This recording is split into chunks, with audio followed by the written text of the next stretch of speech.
Hi everyone, welcome you all to another episode of WT series. उम्मीद करता हूँ आप सारे अच्छे होंगे और अपनी लाइफ में अपना बेस्ट दे रहे होंगे। तो आज की लाइफ लर्निंग लेसन ये है कि हमें हर किसी की हेल्प करने से पहले क्या सोचना चाहिए और जिसकी आप हेल्प कर रहे हैं उसका आपके प्रति क्या मोटिव है, क्या एक्सप्रेशन है।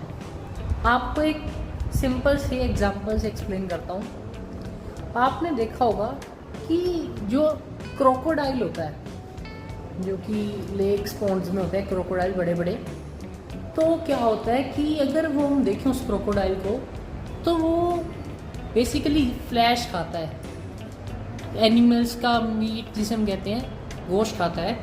तो क्या है कि अगर हम देखें कि वो गोश्त खाता है तो कोई ये तो है नहीं कि वो कोई ह्यूमनली बिहेवियर शो करता है कि सुबह उठ के अपने टीथ को ब्रश करेगा, ठीक है।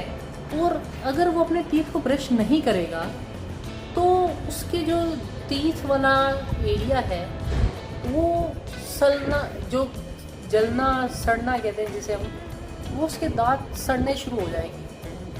तो क्या होता है कि आपको मैं स्क्रीन पे एक इमेज फ्लैश करूँगा जिसमें आप देख रहे होंगे कि एक बर्ड्स जो है पर्टिकुलर टाइप ऑफ, वो उसके मुंह में आकर बैठ रही हैं और वो बर्ड्स उसके मुंह से जो फंसा हुआ खाना होता है वो निकाल रही हैं और इसके थ्रू उसकी क्रोकोडाइल की जो कैविटी है वो रिमूव हो रही है, यानी कि जो दांतों में फंसा हुआ खाना वगैरह है वो निकल जाता है इस चीज़ के थ्रू। और चाहे तो वो क्रोकोडाइल उन सारे पंछियों को एक बारी में खा सकता है क्योंकि उसके खाना जो है वो मुंह तक आया हुआ है।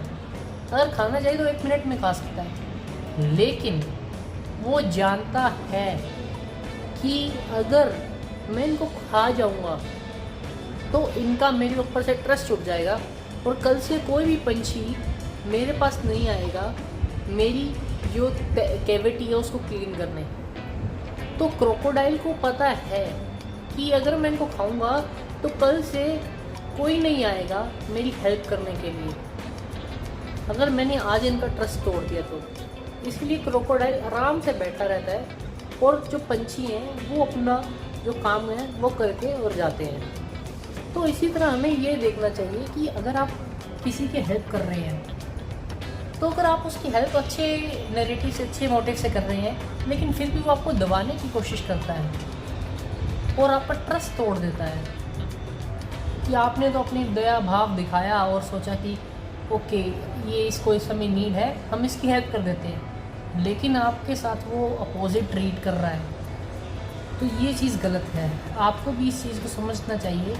जनरली लोग एक बार अगर किसी चीज़ से अगर ट्रस्ट उठ जाए तो फिर भी वो ट्रस्ट करते रहते हैं कि नहीं यार ये ठीक है, बंदा ठीक है ठीक है ठीक है, और उसके हेल्प के लिए जाते हैं। तो हमें समझना चाहिए इस क्रोकोडाइल वाले एग्जांपल से कि अगर जानवर में इतनी कॉमन सेंस है कि अगर कोई उसकी हेल्प करने आ रहा है और वो अपना ट्रस्ट मेंटेन कर रहा है इतने लंबे समय से कि अगर वो मेरी हेल्प कर रहे हैं सामने से बर्ड जाके, तो मुझे भी अपना जो अच्छा पॉजिटिव साइड है वो दिखानी चाहिए।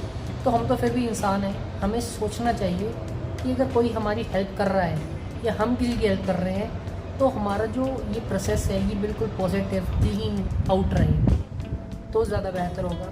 उम्मीद करता हूँ आपको इस स्टोरी से बहुत कुछ सीखने को मिला होगा। I hope you all are giving best show in your life. I thanks a lot for you all for being here. Have a good day, see you tomorrow.